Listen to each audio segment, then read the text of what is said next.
Vous rêvez que nos piscines restent sans burkini?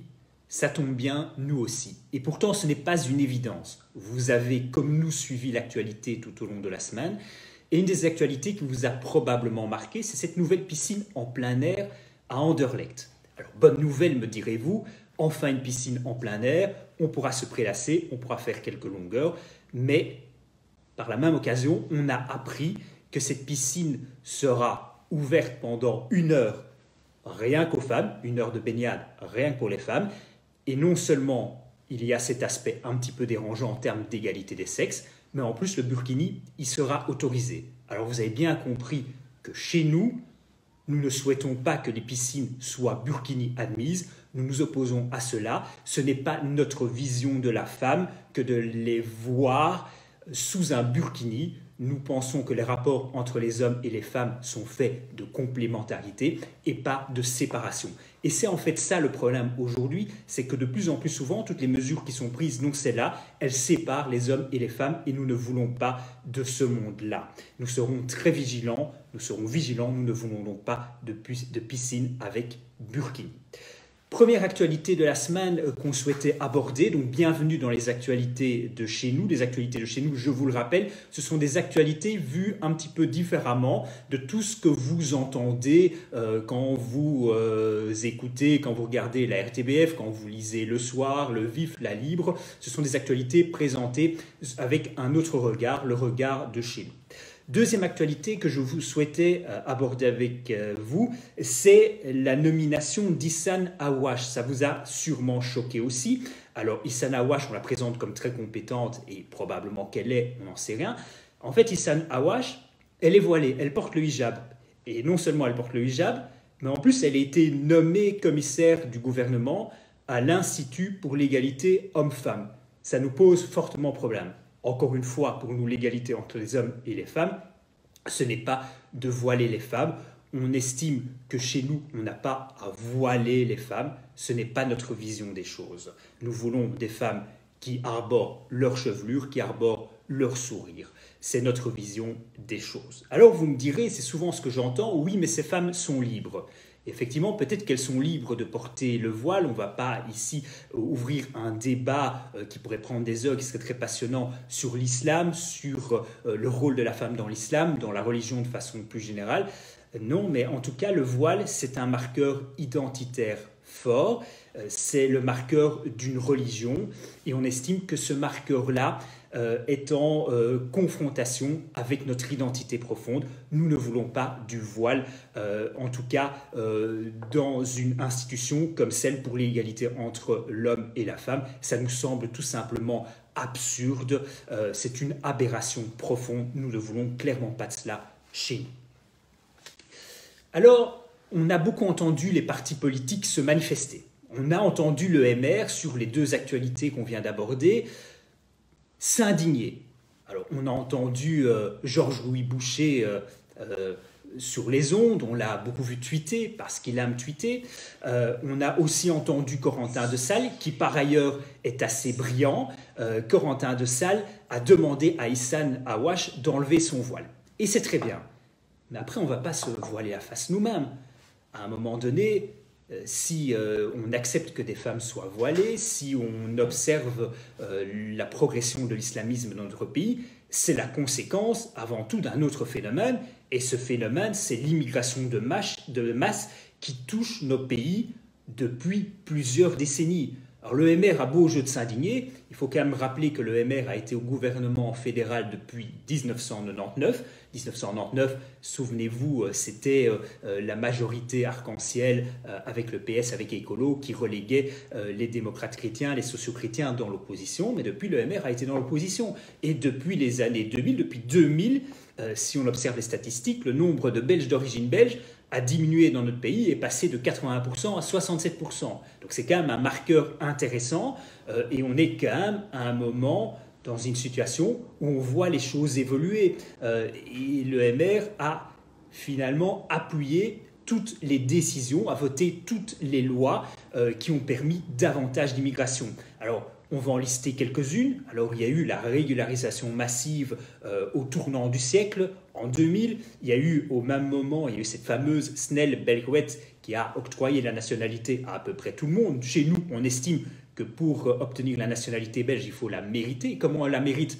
En montrant son attachement à notre pays, en montrant qu'on en maîtrise les valeurs, en montrant qu'on veut être des acteurs pour le développement du pays. Pour nous, c'est très clair, la nationalité, elle se mérite.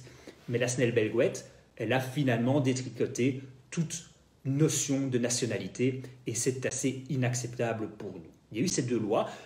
Plus récemment, on sait que le MR avait été assez fier de soutenir ce fameux pacte de Marrakech. On nous avait dit ce pacte n'est pas contraignant, ce pacte on va le voter. Ça avait même suscité une crise gouvernementale puisque la NVA, au bout d'un énième atermoiement, avait décidé de ne pas le signer. Mais le MR a finalement continué et a été de l'avant et a signé ce fameux pacte de Marrakech. On nous avait dit à l'époque qu'il n'était pas contraignant, mais en fait toute juridiction peut s'en prévaloir pour prendre une décision à l'heure actuelle. Donc on a bien compris que ce pacte de Marrakech avait quand même une répercussion et on en saisit la philosophie. Le pacte de Marrakech, en fait, c'est plus d'immigration, plus d'immigrés et toutes les conséquences que cela entraîne. Donc c'est l'islamisme, c'est l'insécurité et tout ce genre de choses que l'on combattra toujours chez nous. Et plus récemment, ça passe inaperçu, mais il y a le fameux pacte européen sur l'asile et la migration.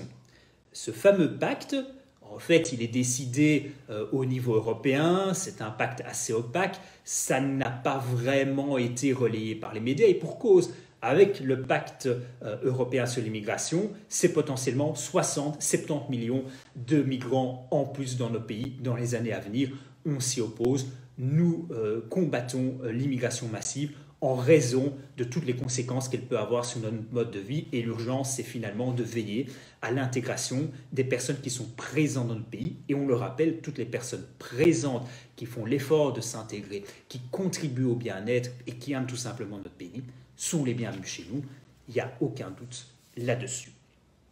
Les concessions faites à l'islam de façon plus générale, elles sont aujourd'hui malheureusement le fait de l'ensemble des partis de gauche. On parle beaucoup de l'islamo-gauchisme. C'est un terme qui est beaucoup utilisé dans le débat en France pour qualifier toutes les personnes de gauche qui, en fait, sont très larges avec l'islam. On pense à Edu Plenel et à beaucoup d'autres, finalement. Tous ces gens, en fait, qui militent pour plus d'immigration, qui ferment les yeux sur les dérives de l'islam radical, etc., etc. Mais en Belgique, en fait, c'est la même chose. C'est pas différent.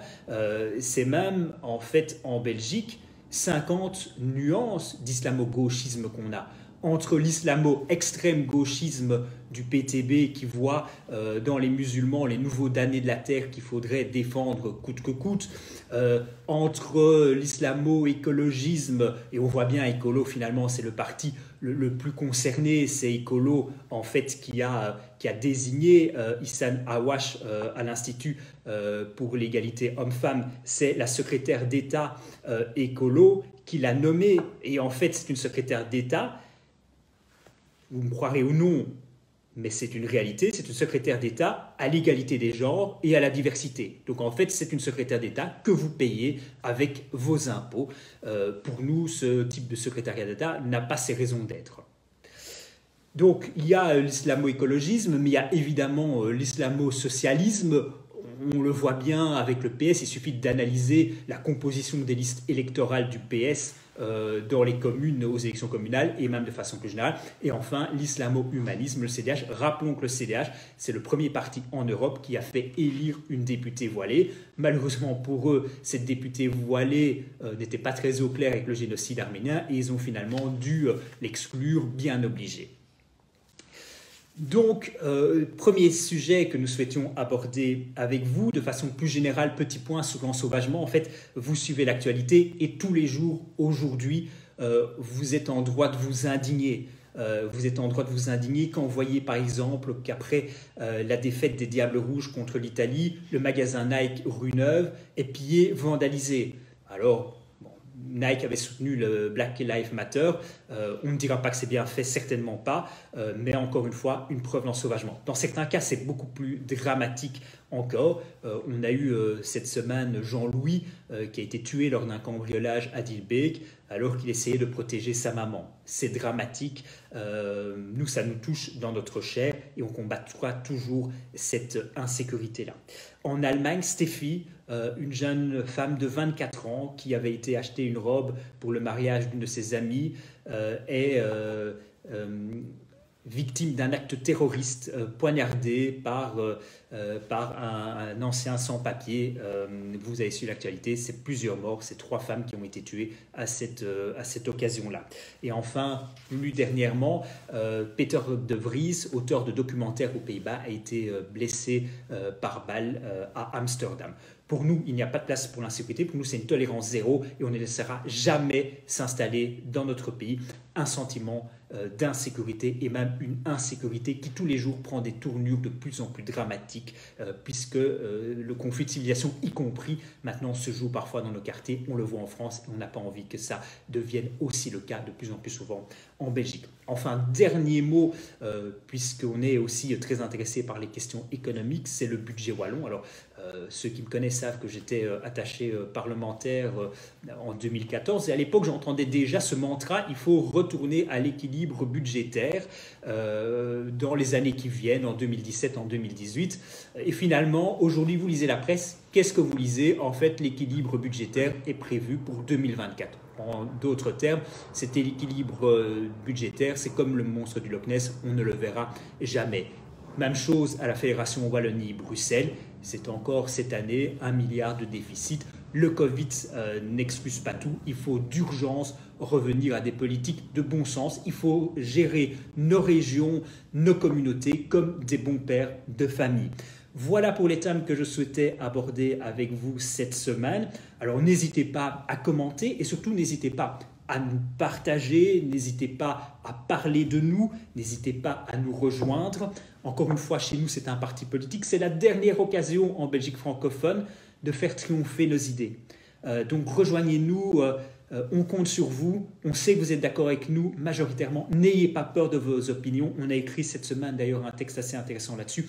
Ayons tous le courage de nos idées et c'est comme ça qu'on inversera la tendance. D'ici là, je vous souhaite une bonne soirée, une bonne semaine. Si vous partez en vacances, profitez-en bien.